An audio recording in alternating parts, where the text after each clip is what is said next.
All right, you know what? We got something big coming up, and I'm very excited for this because how long has it been since the Never Ending Story up to your new film you got coming up, which is Man and Witch. I'm not even going to answer that. A very, Long. very long time. Okay, very long time, but yes, I prepared a nice short clip for you guys, stuff I collected, and hope you guys enjoy it. It's about 2 minutes, so we can enjoy that for the Man and Witch questions. So let's get down to the right clip. Oh, I was about to click on the this one. Here we go. All right.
Oh, I still get goosebumps with that one. That was cool screenshot.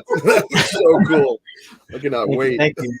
I edited earlier a few days ago, and I had to add some more stuff today. So I just did it within a moment before I got connected with you guys. So I'm glad I keep seeing there's always something new, a new photo added to the Man and Witch Twitter or something. Oh, I gotta get this. Slowly trickling out. Slowly. It's coming out, so the video's gonna get longer in time. Yeah. So let's see. Let me get to the questions here. So we're gonna start out from myself. The first question I'm gonna go on with NGG and then GJ Studio. So it's one after the other. So let's get into our questions. And why did you make the film Man and Witch? So as I said, I started going to these Comic-Con conventions and meeting people who kept asking me, so when are you going to make another film? It's been a while. Like, what's happening? When are you going to do it? And I was like, oh, no, I'm a dancer now. I'm a professor now. Like, no. But then they kept asking. And I kind of was like, signing a lot of autographs over the Empress's face. And many people would request the quote, do what you dream. And I kept on writing, like, do what you dream, like over and over and over again. And I was like, kind of is a dream to like get back into acting, but also, on my own terms and not just as an actress, but as an executive producer. And I was like, I just feel like I can't keep signing these papers and like these autographs in good conscience and not dare myself to like live it. And like, maybe I need to take the Empress's advice, right? She's not me, she's a character. Like maybe I need to listen to her. And so I literally just decided to take her advice. And I knew I was scared. And then whenever I'm scared, I know that's really good, because it means that I'm like, touching something that I'm going to grow, and I really want to do it. Because you don't do it if you're not scared, it doesn't matter. Right. Enough, You gotta right? have that. Yeah. So that's why I did it. Right. Oh, thanks so much. Nice. And GG got you the next one. So who is this movie for? Like, what should the audience who this movie cater to? So we made this film for 80s fantasy kids from the 80s who loved fantasy films, who are now adults and who have kids. Basically growing up, there were all these 80s fantasy movies that you guys all mentioned, like Back to the Future and Goonies and Dark Crystal and Neverending Story. And I feel like I'm nostalgic for those films.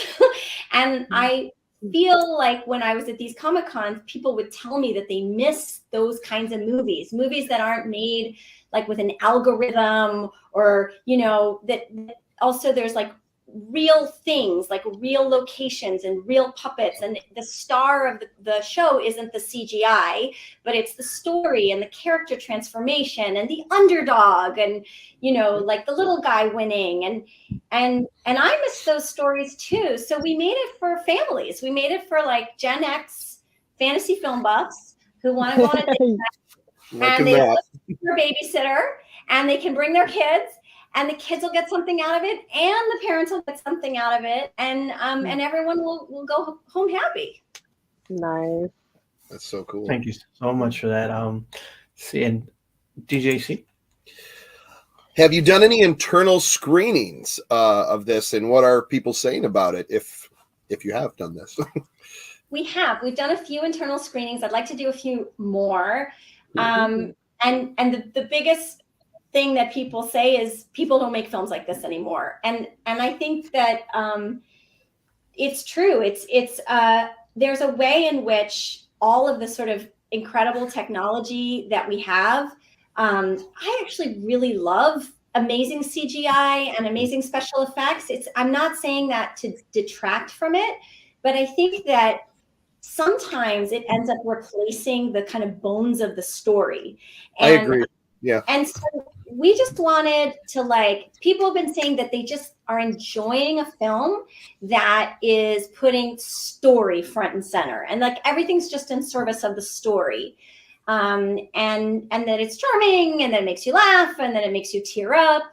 And as you know, I like to laugh and then tear up, so that makes me happy. And that, they enjoy seeing something where the characters, love wins in the story, but it's not just for the young or the perfect or the heroes. It's for flawed people. And that there's a kind of charm to the film. It's like not slick, but it makes you feel things. It's kind of got that a little bit of a more like lo-fi, but like super charming feeling to it. That's wonderful. Like, and working, like you said, was Jim Henson's Creature Shop, and like that right there just puts so much art, like you said, growing up to stuff like the Dark Crystal and the things they can do with special effects, but using something physically that you're literally acting with physically, and not like a ball and a stick or something like that. It just makes it so much more realistic, and you feel that, yeah. And it's interesting, part of the it's funny because I started in film as a kid, and then I went to theater where you imagine everything. Yeah. And then I did a little bit of film. It actually was a film that never came out, but it was very expensive Czech film. And it was all CGI. So it felt like theater because you had to just imagine everything. Yeah. So actually for me, it was really comfortable because I'm like, well, I do that anyway all the time. But then doing Man and Witch was like going back to, a very small scale. We're an independent fantasy film. We're not like a studio film, Right. But we were like, in the elements, like you're on a field and there's ice and there's wind and there's cold, and then you're in a castle and those stones sound a certain way and feel a certain way. Yes. And those puppets Like have a human being with a beating heart inside that's responding to you. And so everything is real. So it was just nice to come back to that. That's beautiful. That's awesome. Thank you so much. Yes. Who's in it? Who's in the it? film? Woo-hoo! I still myself. I don't understand why all these people agreed to do this film with me. Thank you so much. So Christopher Lloyd, and he's amazing. And Shorea Gashlu, I don't know if you guys, she's an Oscar winner. Yes. She's advanced. She's incredible. She's amazing. Played my mother in the film, and I want her to be my mother in life. Like she's amazing. Michael Emerson plays our evil wizard, and then we have he's from Lost. He's from Lost, and a bunch of other things. And then for the puppets, the people voicing them are Sean Astin, who's Sam. Yes. So for me, he's like the perfect best friend. Like you couldn't ask for like a better best friend than Sean Astin. And so the dog is the narrator and the lead character's best friend. So he was like on our wish list when we had like the mood boards on the wall. We're like, who would take this? And we're like, well, we'll never get him, but like it has to be Sean Astin, right? And then he agreed, and we were like, oh, it's so great. And then, it just kept getting better and better. I can't take it. So we have Eddie Izzard, Jennifer Saunders, Bill Bailey, all like UK royalty talent, comedy talent. Daniel Poitman from Game of Thrones. He's hilarious. Stuart Bowman is our king, and he's really funny, and he's going to be on the new Rings of Power. Speaking of reboot. Oh, my God. He is unbelievable. And then we have some people debuting. So we have Martha West, who's Dominic West's daughter. And she steals the show. That girl is unbelievable. And then we have a dance master in our fantasy world. I'm a dancer. There had to be dance in it. Gotta have dance. So Giovanni Pernice is the sort of king of Strictly Come Dancing in the UK. It's like the Strictly, the dance shows that we have here where you, and so we had him like be our dance master in the fantasy world because he is the UK's dance master. So that was fun too. That's awesome. Nice. All right. Let's see for NGG. What is the best way to follow the news about this new film of yours? Best ways to go to manandwitch.com and just to hit the subscribe button. If you want a more in-depth view of what we're doing, my company is called Paper Canoe, and we started out with, I went from dance to plays to puppet shows. I've always been really into puppets. And then now this is Paper Canoe's foray into film. So we have like a weekly, we open house on our Patreon page, and we film like what we're doing. So like this week, I'm finishing up the sales trailer, and I'm working on the sales deck. And then we're going to give that to our sales agent. And so you kind of get a behind the scenes look at how we're navigating moving an indie fantasy film into the market. And we feel like it's really important to not just pursue, what we're doing, but to kind of share what we're doing so that hopefully other people who are interested in doing these things can learn from our mistakes, learn from our successes. And it really, the support that we get from people makes me on days when I'm like, gosh, I don't know how to do this. I'm like, nope, I got to do this. I got all these people rooting for us, And then, something happens and something awesome breaks, and then you have people to celebrate it with. So I'm really enjoying opening up that process and sharing it with people. And everything she just mentioned, every link is in the description down below on the YouTube side. So you'll see everything there. So you can click on manandwitch.com, and everything Paper Canoe and all that stuff is there. So you guys can, click right there. The Patreon as well. All of it. It's all there. So enjoy that. So that being said, and real quick, you got me hooked on it, so I'm gonna be balling with you. I'm gonna be doing everything I can to I'm in love with this. I want to push this, and I want to do my part too as well and help out. So I'm really happy with this. So let's see. DJ, here we go. Now this is one I want to know. And I'm sure you were excited for this one.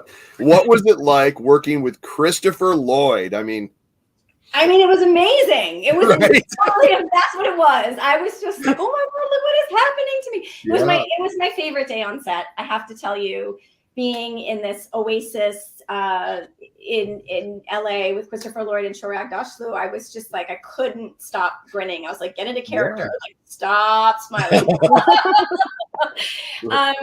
He is such a consummate actor. I mean, the man was literally flying the next day to go be in a play. His schedule is so busy. He like squeezed us in. I was so inspired. How does he, at his age, he has so much energy. He showed up, he blew everyone away. Just pitch perfect, right.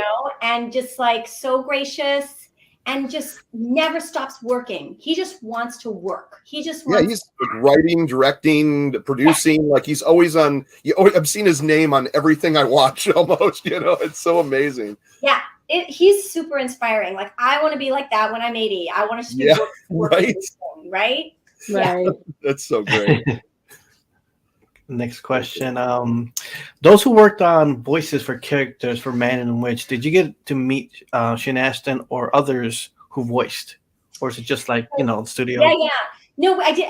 My husband was the one that went and met Sean in LA, and he had the best experience with him. And actually, Sean had some really good ideas and little tweaks for the text. And he was so generous and involved. And he said that he was really excited about doing it because for him, it was like he hadn't come across a script that hadn't been through like a subcommittee where like everything's like scrubbed down to the most generic thing possible, and it was like this had like life and personality. So he was really complimentary and really supportive, and he's as nice as you think he is. Like whatever you think he is, he's as nice as that, and maybe nicer. Like he's great. That's cool. So Seems right. Him, and then I was in the studio in London with the other voice actors, and that was incredible. It was very technical what they had to do because we shot the puppets on location with puppeteers, and then they had to like fit the lines inside the rhythm of that puppeteer. Yeah. And if you think about it, as an actor, you kind of want to make your own choices, right? You don't want to be like restricted to this. So it was a very difficult process. And actually, I learned that the Dark Crystal show that they did on television did it that way too. Everything was that was a great show. Yeah. And then the actors had to fit it to the voices. So, there's different ways you can do it. But Jennifer Saunders just blew me away. Like she came in, she was like looking at the goose's beak and it's moving like really fast. And I'm like, this is never going to match. Like, how is this going to work? Right. That's hard. She was just like she was so funny and it was perfect, like perfectly timed. Like I was like, computer? Like, how is she getting it just like that? And then she was like, no, I can do it better. And she just did it again. Like she wanted to get it perfect. Like that's cool. The reason she is who she is because she's that good, And then she just cracked up the guys in the sound booth. And you're never supposed to do that. Like the sound booth's not supposed to laugh in the middle of the recording. Like so unprofessional. We're a very nice studio in me take. And then you could just see her. She just got this like, oh, okay, this is gonna be fun because she like got them, they were amazing. Bill Bailey was incredible. Eddie Izzard, I've been a huge fan of hers my whole life. I wish she had a chance to be more improvisational because that's her forte. And this was very like, but she still managed to just change the lines with like tricked us. And then it was even better than the line. And we were like, well, okay. What? That's great. We'll do it that way.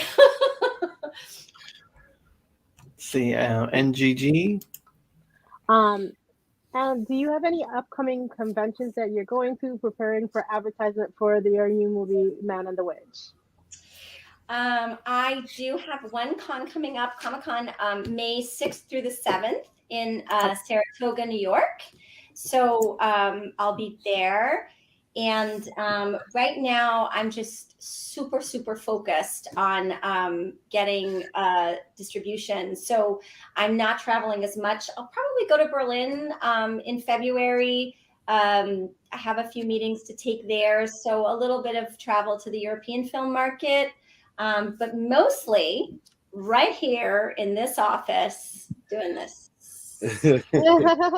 all day long. I mean, it's a day and age for it. A lot of word of the mouth comes from right here on your computer. That's how you do it. Yeah. You do it. Let's see. And JC? So you were co-producing Man and Witch, written by your husband, Greg Steinbrunner, and introducing your daughter, Maya, in the film. How does it feel having your family involved in the film, and how did that come about? I love it. I absolutely love it. And I've done a total U-turn, which is kind of interesting, because when I married my husband, I was like, just so you know, we will never work together. You do your plays, Right. I do my dances, and they shall never meet. You know, I didn't want to be like codependent. I wanted my world and his world. And then it was just crazy. I was like, I had my dance company. I was a professor. I had my daughter. I had my sick parents. And like occasionally I would sort of stumble into my husband at 3 a.m. and I'd be like, who are you? Like, I remember you. We were married, right? Like, you're just so busy. Like, life just like, and I was like, this is insane. Like, I married you because I want to spend my time in life with you. And so I just like did a 180, and we Why not, right? Paper Canoe together, and we were like, we involved our daughter, and we would come up with stories at dinner, and she would weigh in on it, and she would open all the shows. Like she was like 4, and she's like, ladies and gentlemen, welcome. Silence your cell phones, like tiny little creature. So great. Sing the show. So she's just been folded into our work from the time she was born. She's always been with us on like set, or I would choreograph with her on like the Baby Bjorn, here, and she's just like, yeah, that's what you should do, guys. It just kind of evolved, and it's we like to make content for families, and so it makes. And that's a good thing to be together to do that. Yeah. Yeah, and it's not, we just, I feel like I enjoy things that 80-year-olds and 2-year-olds can just all chill together and have a good time. And sometimes it makes me sad when and I do it. I'm going to be real. Like, I take my screen and she takes her screen and he takes his screen, and we're all just in different rooms, and that's nice. Sometimes you need your alone time. A little alone time. But it's also just really wonderful when you can have an experience together, and we like doing that as a family. We're a movie watching family. That's our fun time, and so we want to make that for other people too. Nice. Awesome, amazing. Is there I'm sure, like, is there a release date? Not yet, or in the works? No.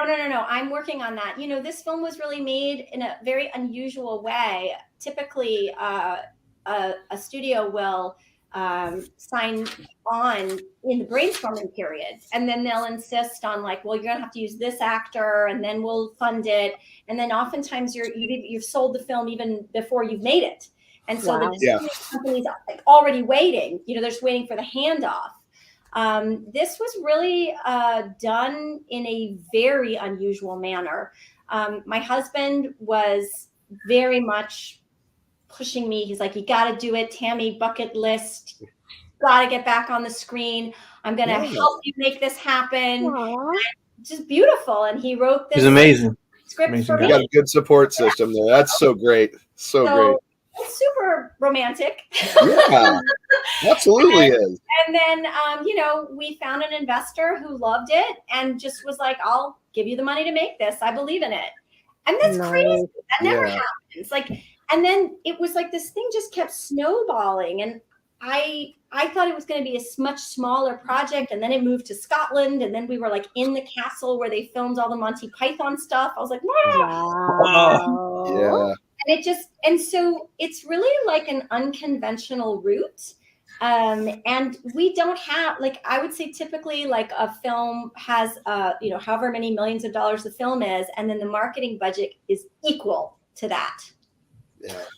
That is not our film. All the money on screen. Yes. And, and now we're just hoping that through, people wanting to, relive a little bit of that nostalgia, and who are excited about us being crazy enough to take on a fantasy genre as an independent film, they'll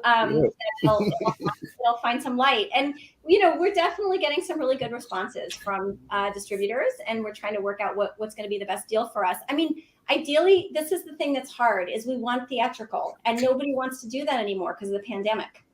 Right. Everyone streams from home, and the business model has really, really shifted. And it's very, very hard to get into theaters unless you're like, a Marvel movie or something that has an enormous reach and budget.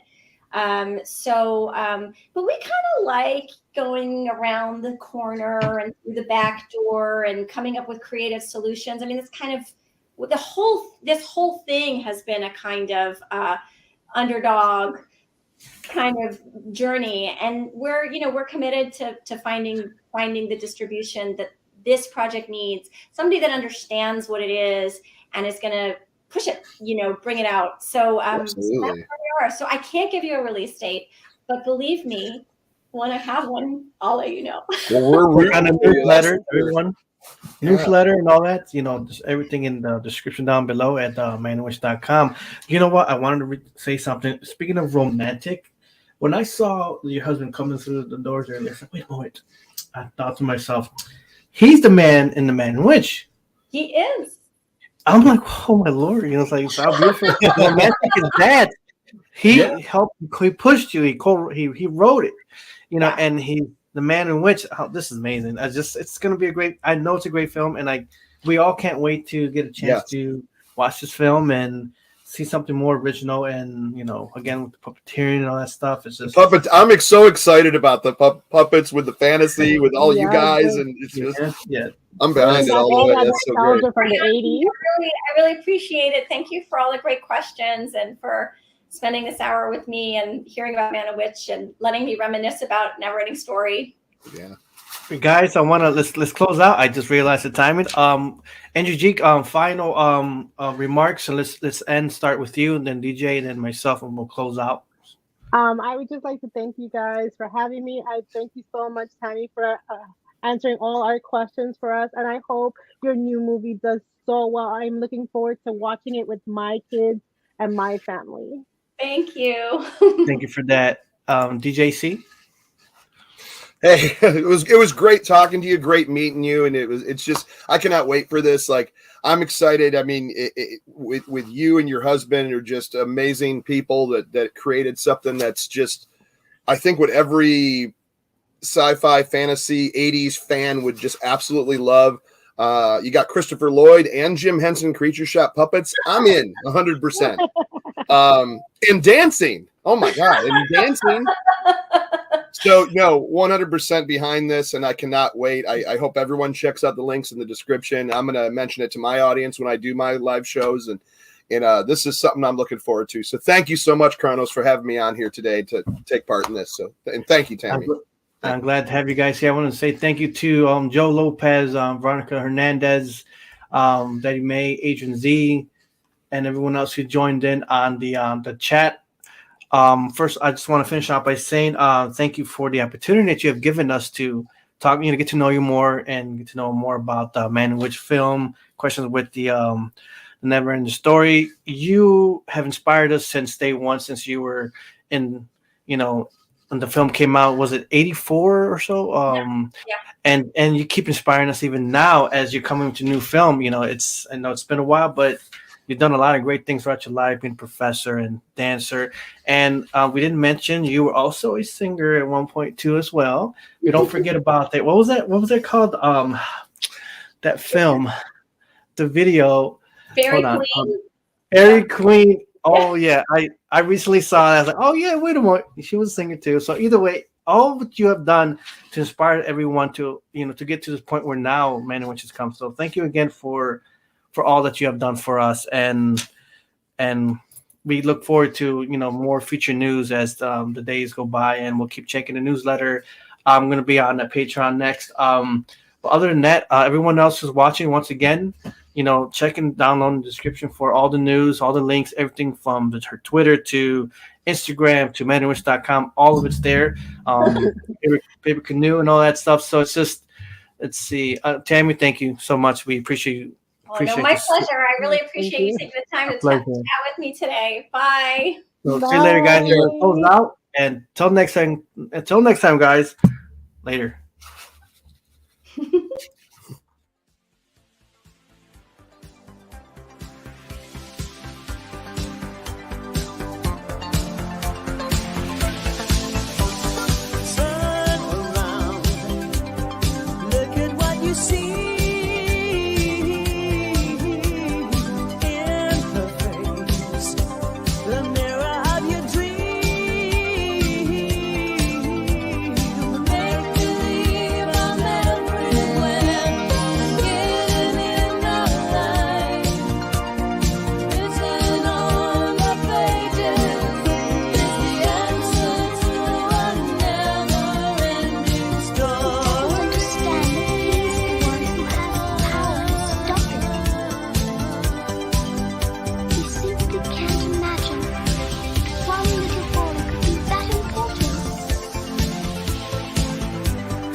She